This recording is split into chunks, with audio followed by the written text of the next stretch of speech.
तो संतों के चरण में, संतों के शरण में जाने का लाभ मैं बता रहा हूँ। सेवा का फल कभी विफल नहीं होते हैं। सबरी माई ने सेवा किए थे ना, तब ना ऐसे पहुँचे, योग गुरु मिले और तीसरे ही जन्म में मोक्ष को प्राप्त कर लिए। उसी प्रकार से बंगाल में थे, गुरु महाराज के चरण में आने का, सेवा का देखिए मेवा फल मिलता है। बंगाल के थे एक गिरधारी बाबू नामक के, कई बार गुरु महाराज को ला करके अपने दरवाजे पर सत्संग और भंडारा कराए थे। गुरु महाराज को कई बार बुला करके अपने खर्चा से सेवा किए थे, सत्संग भंडारा कराए थे। तो होता क्या है, बड़ी श्रद्धालु थे।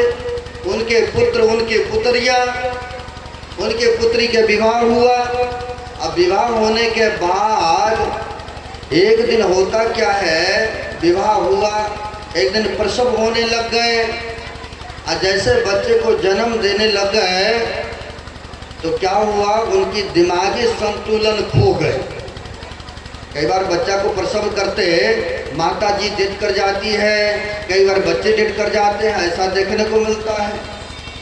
वो जन्म देते सार वो जो थे गिरधारी बाबू की बेटियां, वो संतुलन खो गए, यानी पगली हो गई। अब पगली हो गए, अब बच्चे को गोद में नहीं लेना, यहाँ वहाँ दौड़ते भटकते फिरना, बहुत जगह ले गए इलाज के लिए, लेकिन कहीं सक्सेस नहीं हुआ। तब तक में बच्चे भी किसी तरह से पल पोस रहे थे।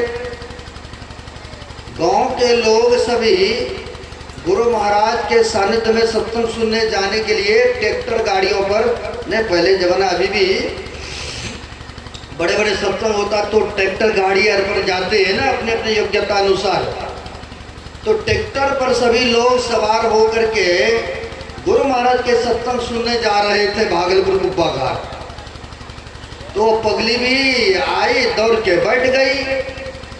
अब उतरे नहीं हो, अब ट्रैक्टर पर बैठ गए तो उतारे उतरे नहीं।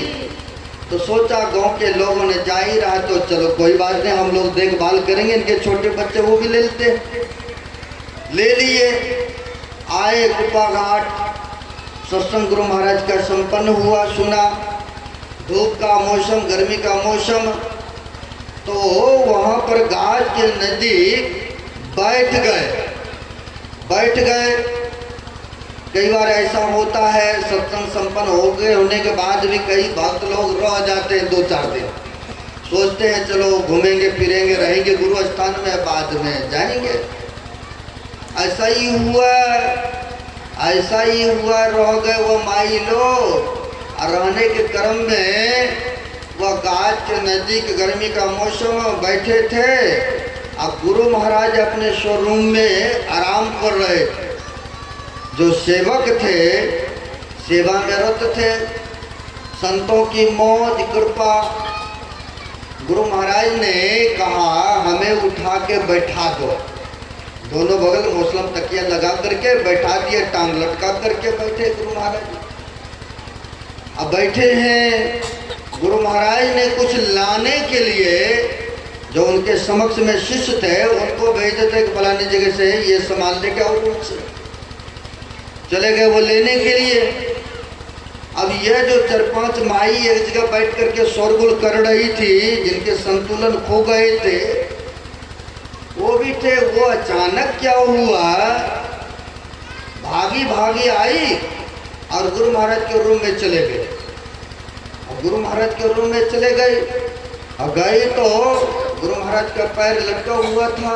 सोचती है कि मैं अपना सिर को गुरु महाराज के चरण पर रखूं। और जैसे ही सिर को नीचा रखी, गुरु महाराज ने पैर अपना ऊपर कर लिया।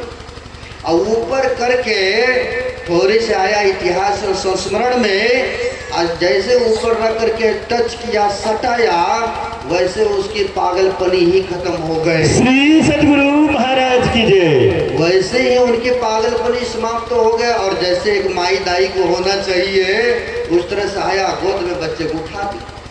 तो देखिए संतों के चरण में पहला भक्ति यही से प्रारंभ होते हैं ना, जो सुनते प्रथम भक्ति संतन कर संगा। अब वही बात नानक देव जी महाराज कहते हैं, संत शरण जो जन पड़े सो जन उतरण हार।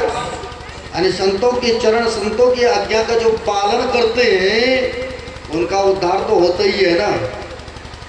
अब लो जी मैं ये चिट्ठी दा थोड़ा जा ऐसी प्रकाश डालन करांगे प्रयास आप जी नो, मतलब थोड़ा सा मैं प्रयास करूँगा।